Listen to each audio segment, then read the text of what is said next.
When we talk about our roadways, we must always make sure that our roadways serve our city, not dominate it.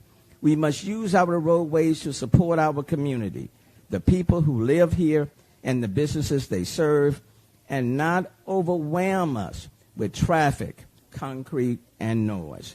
And that is why I maintain that the North Houston Highway Improvement Project could be, and I underscore could be, the project of a generation.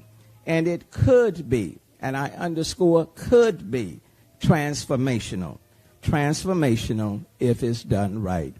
It could be reconstructed with drainage and flood mitigation as a priority, designed with a footprint that only takes that right-of-way that is needed, constructed to be compatible with transit infrastructure and Metro Next, designed to enhance neighborhood connectivity, green space, trail connections along the banks of Buffalo Bayou, White Oak Bayou, Little White Oak Bayou, and Halls Bayou.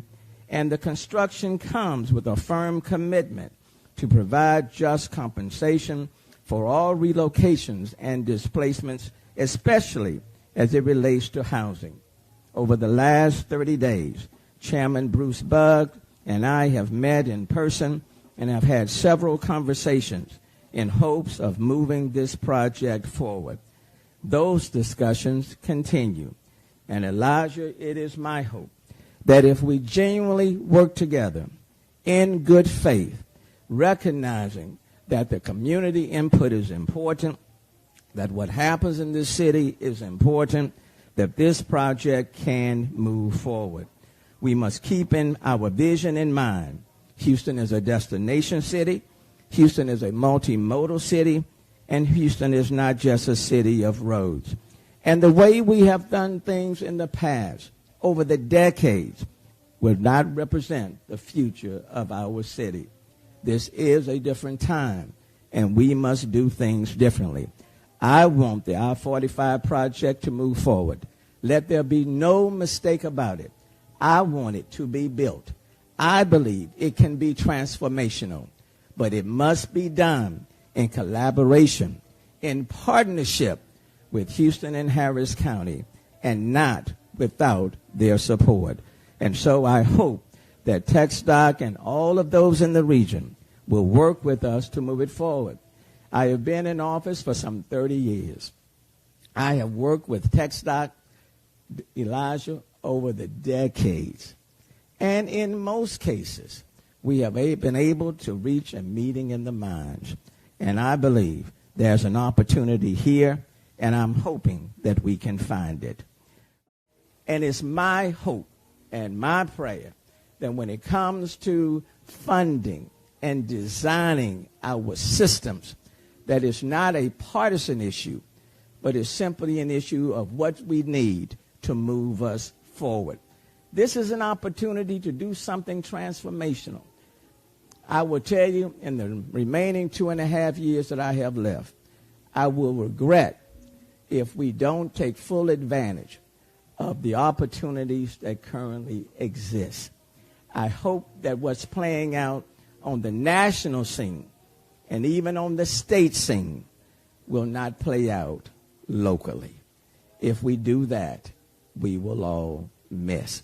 And so when I come back again for the 7th State of Mobility speech, I hope I can report at that point in time that when it comes to Texas Central, we are building a bullet train to bring people from Dallas. I said it one way, okay?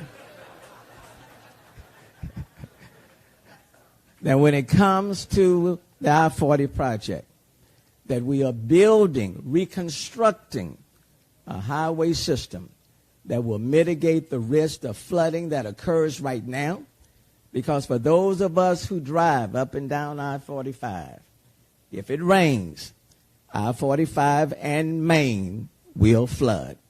And if you go down to I-45, Airline, Tidwell, Parker, and Little York, you may as well keep on driving because the feeders are underwater. So the project, what exists today, is outdated, and it needs to be significantly enhanced. but it has to be done in such a way that recognize the importance of our parks and our green space and even build more. It has to be done in mitigating the risk of flooding. It has to be done in such a way that connect our communities and not further divide them. It has to be done in such a way that doesn't take more than what's required and it significantly damages the independent hikes of our community. And it has to be done in such a way that people who are displaced, that they are displaced, but they are taken care of at the same time.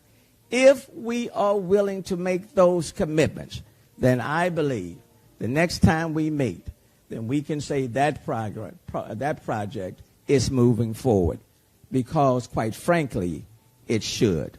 The only thing that will stand in the way is if it engages in the sort of politics that is destructive and not constructive.